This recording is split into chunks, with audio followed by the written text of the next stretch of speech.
Gipsokarbon chopuvchini chiqardik-ku, saruvdan. Ana o'shani to'ldirdik, surdik, qog'oz tortdik. Qotirib olib kelamiz. Qaysi shpakilovkadan o'tdi? Shpakilovka emas.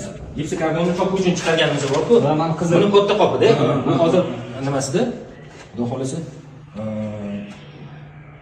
Mana shu anaqa holatga keldi. Vaqt o'tgandan keyin Buni hozir sindirsam bo'ladi. Bunga qilib qo'ying-da. Qatnasin, qarang.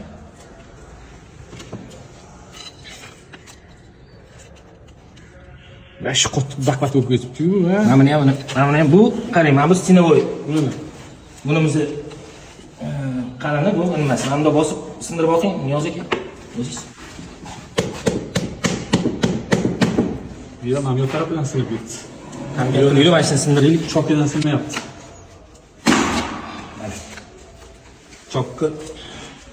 Gipsokarbonni sindirib Vaqt moshina narsa ishlayapsizlar-ku. Narsa chiqdi aka. Zo'r bu. Xudo xolasa.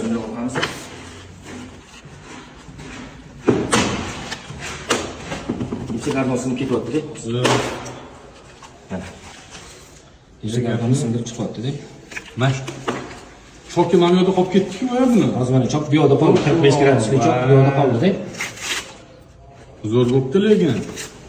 Endi xudo xolasa mana shu tempda qo'lni ishlab seriyali qilib chiqarasizlar bozorga. Massiga chiqishga bir haftada manimcha chiqib qoladi, bir hafta 10 kun ichida. Endi yaxshi bo'larkan ustalarimizga xudo xolasa. Yaxshi yengillik bo'pti, xudo xolasa. Zo'r. Olinglar mana bundan bozorlarga chiqqanda 20 kilogramga qolibda chiqadi. Ha, chokka zo'r narsa ekan. Mana mutaxassislar kelib Elerondan ininni bizga olib kelishdi, xudo xolasa biz yana ham bir o'zimiz ishlab buni ko'rib oqamiz ko'zimizdan bilan sizlarga e'tiboringizga xudo xolasa buni natijasini yetamiz.